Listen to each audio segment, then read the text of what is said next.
Yeah, that way. Do you think that there are some concepts that the games lend themselves to? For example, the notion of variable. You know, and one can imagine that even in a very simple game of fish that eat other fish, where you can change the kind of fish and what they can eat. Okay, so You know, I'll make a that bold you can prediction learn. there. I'll make a bold prediction there that your effort to cash in on that insight would go down the electric field hockey hole. Oh, really? That you would find that you look at it and you see variables all over the place, but the people playing the game don't have to see it that way. They just have to make the fish do the things they want them to do. But then the other thing that I've been thinking about as you've been talking is that it's not obvious to me that if you want to learn a concept, you probably have to have some explicit instruction that connects what the students have been doing to the thing you want them to learn. It's not clear to me that just by playing the game you're going to do it in the same way. That just by doing science in the classroom you're going to learn about the process of science. So here's where that goes crossways of part of the game hype. And I've been guilty of emitting this kind of hype myself, I should say. I don't emit much of it, but I have emitted this part. So one of the things that's appealing about this is exactly that it doesn't require that, people have thought, right? Because that sounds like school. Yes, it does. Right?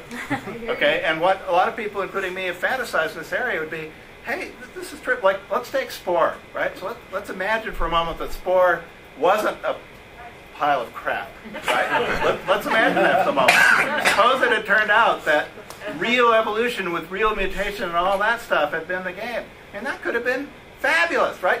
You just release it, and not only do you not have to chain people to their desks and force them to attend to it, they're paying their own money to get it and play it. I mean, what could be more wonderful?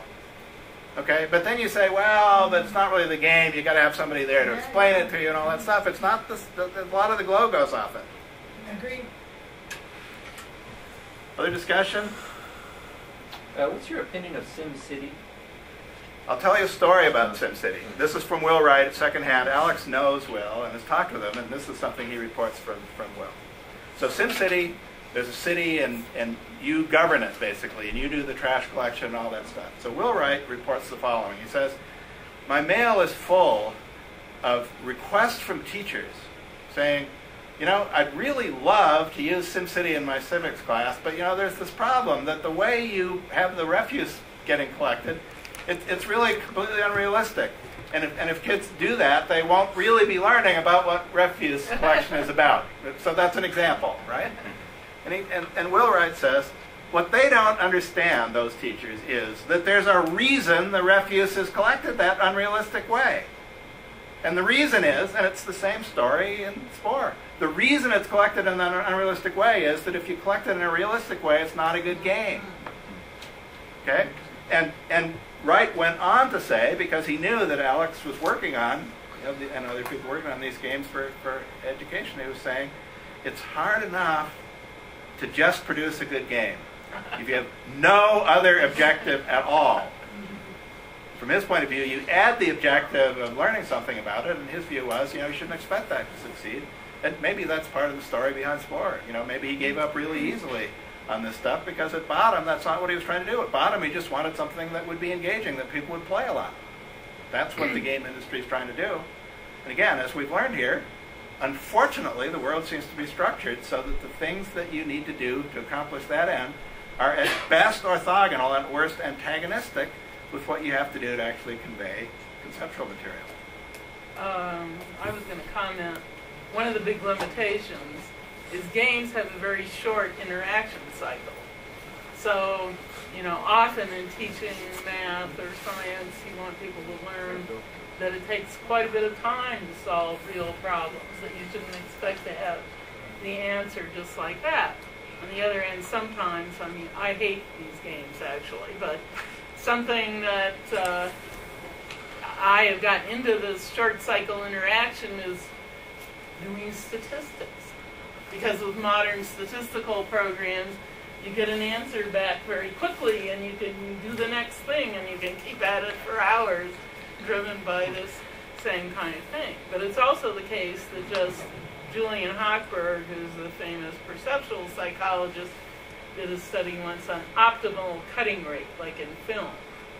And you could just rivet visual attention, if you want to call that engagement, just by hitting the right rate of cutting between one scene and another, even if there's no content, if it's abstract. And games are a little bit like that. Yeah, I mean, in defense of games, or for those that want to be optimistic about them, there are many timescales here, and there are students on this campus who are playing games, a given game, 40 hours a week.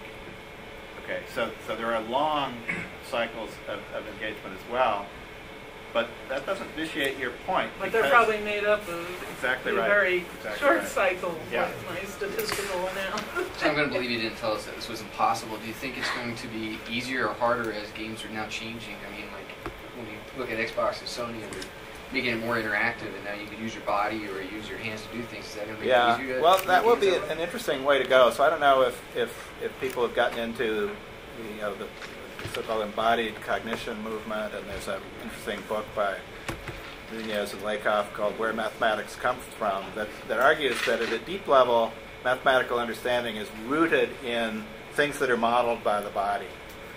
And, that everything is metaphorical, but at the base of all metaphorical structures are spatial relationships kind of enacted as we move about in the world. And if you go that way, then you might get some optimism for using these kind of body movement kinds of things in ways that could be useful for mathematical concept learning. But to my knowledge, nobody's working on that. But it sounds like a reasonable thing to explore a bit. Yeah, Ian. So, as most of the games you mentioned aren't super popular games for, I guess, younger people, like Call of Duty, Black Ops came out today. If you go to Best Buy right now, the place is going to be packed. And like Spore, you mentioned, was one of the most hyped games, but I mean, Call of Duty Modern Warfare 2 probably overshadowed that. Halo Reach, like, Right. Do games like that come into a play like this, or like World of Warcraft? I mean, most of the games I think that you mentioned all have some sort of educational possibility that I would see, but then those other games, not necessarily so much. Yeah, I'm well, just curious, does that get looked at? There's so many research directions like we can this? go. So one thing about World of Warcraft, actually there's a literature written by people who, in my opinion, should know better, extolling the educational value of World of Warcraft. And actually, some of you might possibly have heard, John Seeley Brown was on our campus a few years ago, and he gave a remarkable talk in which he laid out all these things that a student at USC that he'd been working with had learned from playing a lot of World of Warcraft. Okay? And it was an amazing list. And I had the opportunity to talk with John afterwards, and I probed a little bit. So John, are you saying that this student you were working with had actually articulated all these things, subtle points about team formation and stuff like that? I said, well, no, but I could see that in what he was doing in the game, there were these things going on. So he was reading it all in, right? But there are a lot of people that have been happy to do that, and this gives me a chance to mention another thing that really bugs me in this area. So I think many people, and I would accuse John Brown of this in particular, but many other people as well, James Gee, others, there's something called the demotic urge that affects some intellectuals. And the demotic urge is, I really want to be just one of the plain people, okay? That there's a salt of the earth wisdom embodied in what the plain people do that we intellectuals make the mistake of dismissing, right? And so they embrace people playing games, and they presume there must be something deeply wonderful about it. Gee's first book is actually much like that.